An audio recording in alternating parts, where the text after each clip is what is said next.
Hi guys, it's Kimberly and I'm back for another, I don't know, another try, if you will, working on a little bit of a high key still life. And clearly it's like casual Thursday here in the studio because I'm about to go for a run after this. So, forgive the non-teacherly attire. Anyhow, in the previous shot, I had this pedestal edition. I was doing my toilet paper still life. But in this case, I wanted to talk a little bit more about composition and sort of thinking about objects and how objects can work together. And so I went through my studio and I found a number of things that have various shades of cream or white and also that are sort of more matte in their finish. And I thought, well, that'd be interesting just to play with those things and sort of see what can happen with those things and playing with this white on white. Now, I know that white on white is not necessarily everybody's cup of tea, and I'm not saying that you should try to even do a white on white. I just sort of started with this, and I like that little challenge of working with something that's a little monochromatic. So shooting again with my 50mm lens, and you can see that I'm relatively close. I'm high just a little bit, or not high, a little bit higher than the table here, so I can get that nice curve of the tabletop. And one of the things that I find it's fun to play with and I enjoy working with is creating verticality in my shots. Now I tend to shoot vertical. It's just a thing I do. That's the way I think I like that kind of height of a shot. Certainly you can shoot a horizontal shot as well, and I have done that many times as well. But if you're working with the portrait or the vertical format, you really do want to think about how you're going to create verticality and also how you want things to move forward. So I'm going to start by building a little bit of a still life with some height and then some objects sort of happening maybe here in the foreground. And so I'm going to start with this same pedestal dish that I used before, and I'll put it maybe ever so slightly over to the side here.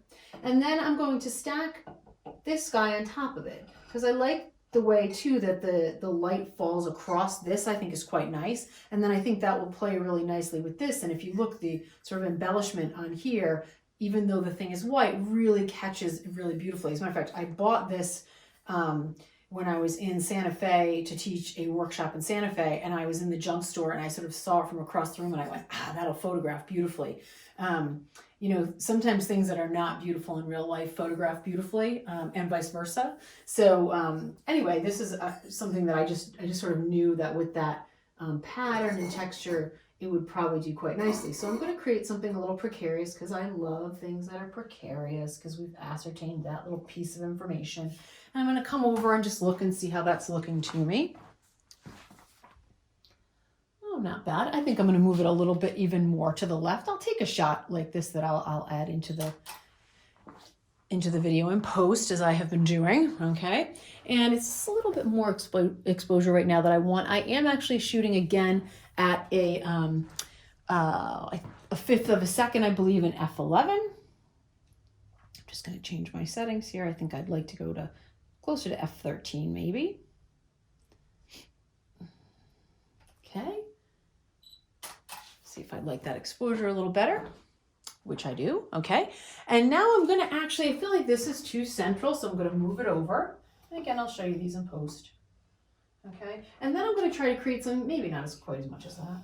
And then I'm going to try to create a little something with these other objects. These are pieces of coral that are quite lovely. And again, I like the way that side lighting, when lighting is coming from the side and you have this sort of raking light, that light is going to reveal texture. Frontal light is going to fill all those areas with light and the thing's going to look much more flat, whereas the side light like this really renders texture beautifully. So if you don't want to see the texture, you light from the front. That's why we light a lot of portraits and things like that from the front, so everything looks smooth. But if you're trying to do objects and you're trying to render texture, really prudent to have it work this way.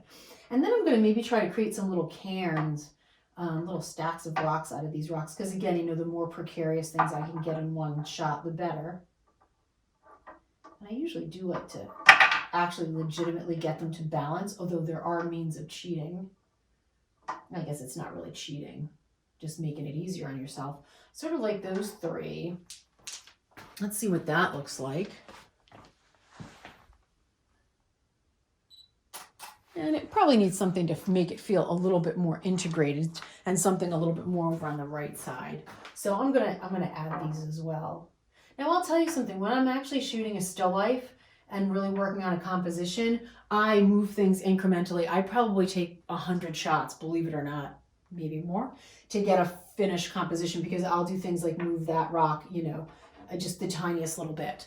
So this is not going to be perfect by any stretch of the imagination, or really even where I would probably necessarily have it. But I want to have a few different examples of both arrangement and also of camera angle. So now that I've composed this thing and I'm shooting with a 50mm lens, I can see the entirety of the table, and the table looks fairly realistic in terms of its proportion and the way it doesn't appear to be tipped or anything like that. But one thing that I can do that can sort of increase the sense of precariousness is I can change the focal length of my lens. And I'm going to do something a little strange for a still life photographer. I'm going to switch to a wide angle lens. Specifically, I'm going to switch to a 17-40 from my 50. And in doing this, I'm also going to end up, I need to find my lens cap. I'm also going to end up moving the camera position. So I'm going to take off this lens very carefully, and I'm going to put this one on. This is one of the Canon L 17-40. And now I have a much wider range of view. Now, if I shoot with the 40mm, it's not that different. Okay, so I'm going to take a couple shots that I'll add to the video, but I'll shoot with the 40. You have to take the lens cap off, very important. I'm going to shoot with the 40, and also you have to turn the camera on. It's amazing the things you need to do. Okay, I'm going to shoot with a 40, and then I'm going to shoot with it at about like 24-ish, 25-ish, somewhere in that ballpark. And then I'm going to shoot at 17 millimeters, okay? And now this is ruining my shot at this point because I'm seeing the floor, I'm seeing all the whole studio around me. But just so you can see the vast change, I think it's more than some people might expect in the way that the images will appear. So now, because I have this thing relatively wide, I'm going to move my camera closer, and I'm going to create the effect that's going to make it look as if I've actually tipped the table forward. It's a wonderful distortion that I enjoy. If you go on my website, you will see I have done it with this very table. But I do really like the effect that can create sometimes if you're trying to create this sense of something that's a little off kilter or off balance or just not quite right. And I kind of like not quite right, quite frankly. Now look how close I'm getting. I'm getting almost absurdly close to this thing. And I'm going to go about there. I'm going to mumble to myself. Very important element of the conversation here. Okay. And I have zoned it down to about, let's see where we are. We're at about 24mm. So that's a very wide shot. And of course, I'll put it into the film, but it looks as if the entire table is tipping forward towards me. Now, the one problem I have here, and I'm not going to fix it for the purposes of this, but I can see down here a bit of the floor. So really, ideally, I pull my fabric so it would sweep onto the floor for this shot. I'm not going to bother doing it for the purposes of this video, but I'm going to go even a little bit wider and a little bit closer just to really be almost ridiculous in how much I'm pushing this. Just so you can see the extent to which you can create the effect or the look or the feeling that the table is actually tipping towards you. And again, I think that's something that can be really fun to play around with as you're creating your image. Now, with that really wide angle, I'd actually then, of course, need to rearrange my objects, and I'm not going to do that for the purposes of this particular film. I just wanted to talk about how when you switch that camera angle and switch that focal length, you can change the appearance of your image. Okay, so now I'm going to try something a little bit different, and I'm using the same, again, kind of bright, high key style of light. And again, I'm thinking about space and how cameras see space or depict space, and how changing the focal length, changing the angle, and changing the objects and the things that you're photographing can change our perception of depth and space. And I think that's kind of an interesting thing to play with. And one of the things that I really enjoy playing with is pattern, bold patterns, plain patterns, whatever. And you could use almost anything here. This is just a piece of fabric with a really kind of a bold black and white pattern on it. You could certainly use gift wrap, pieces of that paper that people use for scrapbooking, like depending on how large of a backdrop you needed. But what I've done here is I've put it actually over my white, and it actually helps to have the pattern piece stuck on top of another piece if you're lucky enough that you can tack things into the wall, because it actually helps it almost like stick and stay flat. But you've noticed too that I've ironed it, I admit, okay? It's been ironed, as a matter of fact, it's been starched, okay? And I've gotten it really nice and flat because I'm trying to create this a little bit of like a distorted space here. And I'll take a picture of it without any objects or anything else on it, just so we can see how you're looking at this and you know it goes like this, but when you take the picture, it actually does a really strange thing of flattening it out. And I'm going to make it just really, really even here too by adding my fill card. And I'm going to have a really, almost like a distorted space. You don't really see where the bend is. I mean, you can see it a little bit, but it's pretty, it's sort of dizzying in kind of an interesting way.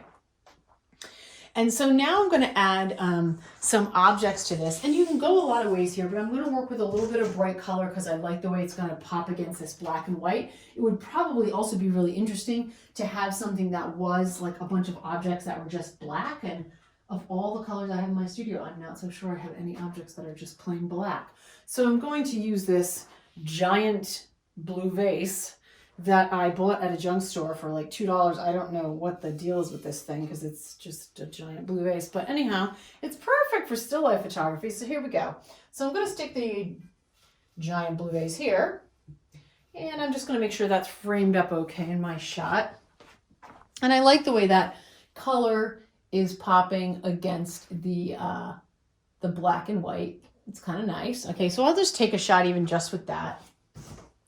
And then we're going to have to add some kind of interest or something to this. I did a whole series called Domestic Arrangements that had a lot of pattern. I had like enough fabric I should become a quilter. I have so many pieces of fabric that I use for backdrops, but it was kind of a fun thing to do. And again, it's just a fun way to sort of activate your space and liven your space. So, okay, so I have this blue vase, and I think I'm going to add some other elements to the shot. I don't really have enough height up here to add some flowers, and we don't have too many flowers yet. It's a little early in the season, although I am going to add some.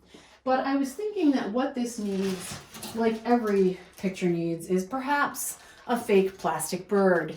It just so happens that I have a giant bag of fake plastic birds here in my studio, like you do. And so I think I'm going to pick out a few fake plastic birds. Oh, a pink one could be lovely. Oh, this one, oh, he doesn't have any feet. That's quite sad. Let's see, what else could we add here? There's a blue one, that might be fun. Let's do 3. Let's do an odd number. Maybe a little pop of yellow could be nice. Let's do one of each, shall we? Sure, that seems like a great idea. Okay, what do you think about that, little freaky man? I approve. Excellent, little freaky man. Okay, so what I'm going to do to get these on here is I need to somehow attach them. And one thing that can be really useful, although you could certainly use like little bits of tape or, I don't know, any kind of putty or anything like that you have, but this is just a little bit of modeling clay. Like it's the kind that you can, I think, like bake in the oven. Yeah, it's oven baked clay, like Sculpey or Sculpty, whatever it's called. You can use this, you can use museum wax, but this can be really handy if you just need to kind of stick something on and you don't really want it to be noticeable that you've done it. So I'm just going to put a little dollop of this on the bottom here, and I will just attach this guy. There we go, bud. Let's see how long he'll stay there. And let's see, should we put another one just opposite him? Sure, we'll do this one maybe. Sure, why not? So we'll add a couple birds. I'll say too, by the way, that like none of these still lifes that I'm making within these videos are, you know, anything close to what I would call a finished piece. That would take me obsessing over them for far, far longer. But I just want to sort of illustrate how you can play and create different things and, you know, just have fun with it and don't worry too much about where it's going. Just start working on it and see where you end up. So here's another little crazy bird. I think I like to have 3 birds. Let me see. Tweet. I have to add this guy. Oh, sure. Why not? This will be a little trickier. Maybe I'll add him here. Why not? See if he'll stay. Stay you. Okay. And so now I'll take a shot with these, and I always have to put my white fill card in here on the side so that I can get a nice even light, because definitely when you're working with pattern, if you want to do that deception of space with the pattern, you want the light to be even across the shot. Let me just take a peek at that.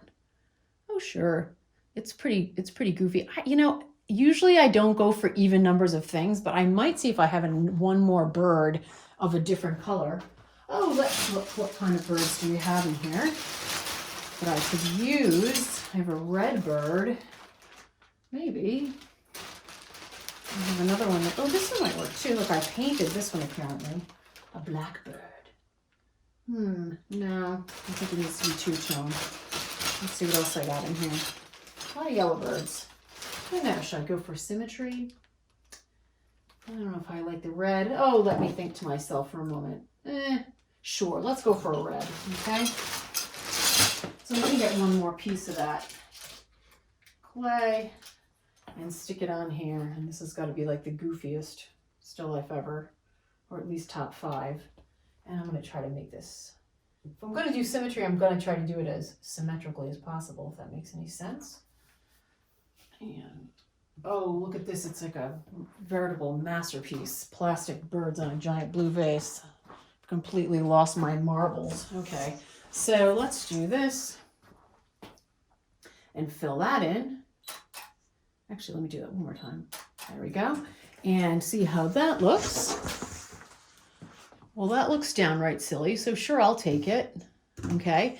And actually, you know something? I've changed my mind. I'm looking at this silliness, and I think I like the idea that the birds are going ding, ding, ding, ding, ding, like it's some kind of weird bird carousel. So I'm going to do them like this instead. Now we don't know. Oh, poor birdie. Let's see if I can get him back on here. This is, oh, geez. It's all going to heck in the handbasket here. Let's see if we can get these to stay in here long enough for me to make my, weird bird masterpiece. Oh, that's funnier. That's a funnier piece. So I'm gonna, oh no. Oh my God, hashtag the struggle is real. Let's see. I might have to edit this part out because I don't know how much of Kimberly sticking birds onto a vase anyone can really reasonably be expected to take. Okay, let's try that quick before the birds fall off.